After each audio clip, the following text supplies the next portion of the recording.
दहेज लेना और देना दोनों पाप है। सुना होगा ना आपने, और ये सारा निबंध में भी लिखा होगा और फिर भूल भी गए होंगे शायद।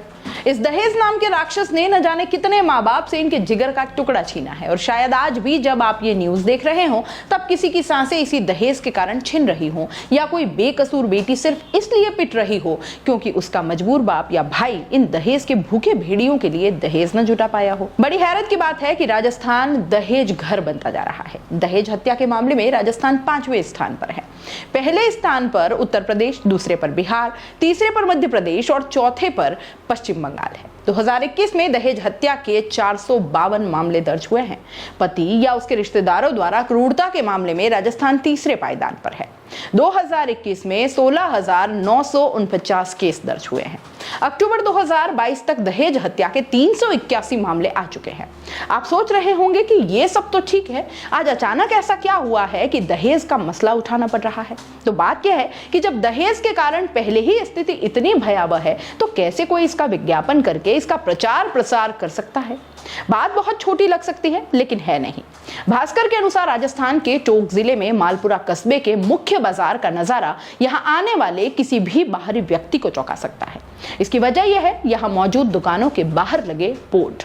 ग्राहकों का ध्यान आकर्षित करने के लिए इन बोर्ड पर जो कुछ लिखा है उसका मतलब है यहाँ डायचा का सामान मिलता है। डायचा यानी दहेज। राजस्थान के कुछ इलाकों में डायचा का पारंपरिक अर्थ शादी में दिए जाने वाले 5 आवश्यक सामान होता था, लेकिन वर्तमान सामाजिक चेतना में इसका एक ही अर्थ है दहेज। राजस्थान में दहेज लेन देन का काला सच किसी से नहीं छिपा है, लेकिन इस कुप्रथा का खुला प्रमोशन शायद ही कहीं और देखने को मिले।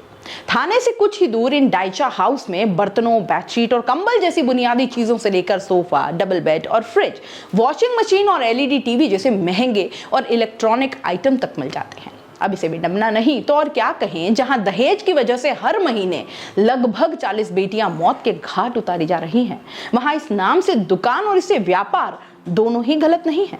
आप सामान बेचिए ना, कौन मना करता है, लेकिन इस नाम से नहीं, ये सरासर गलत है। कल को हथियार की या चाकू छुरी की दुकान का नाम हत्या, मर्डर या मौत के घाट रख दे तो चलेगा? नहीं चलेगा। तो बस फिर ये भी नहीं चल सकता। मेघालय, मिजोरम, नागालैंड, अरुणाचल प्रदेश, सिक्किम और गोवा में अगर बात करें तो 2021 में दहेज हत्या के 0 मामले हैं। सीखना चाहिए इनसे। फिर भी यहाँ डायचा हाउस यानी दहेज की दुकानें समाज और प्रशासन की स्वीकृति से बेधड़क बेखौफ चलती हैं। कविता श्रीवास्तव, राष्ट्रीय अध्यक्ष PULC दुकानों पर दहेज के विज्ञापन, वो कहती हैं कि यहाँ पर दहेज के विज्ञापन लगाना दहेज निषेध अधिनियम 1961 का उल्लंघन है। प्रावधान लागू कराने की जिम्मेदारी SDM की है, ये प्रशासनिक नाकामी है।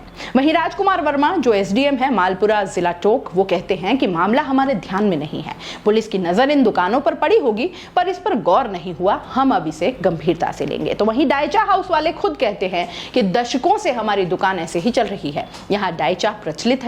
लाडली को उपहार देना गलत नहीं है, उपहार के लिए तंग करना गलत है। वहीं समाज शास्त्रियों का यह कहना है कि दहेज कानूनन अपराध है, लेकिन सामाजिक तौर पर ऐसा नहीं है। वर वधू दोनों पक्ष इसको बढ़ाते हैं। मितव्ययी शादी ही दहेज से मुक्ति दिला सकती है। तो यह है पूरा मामला। आपको क्या लगता है, ये सही है या गलत? अपनी राय जरूर दीजिए, क्योंकि आवाज उठानी बेहद जरूरी है। हो सकता है कोई हमारी ही बहन या बेटी इससे बच जाए।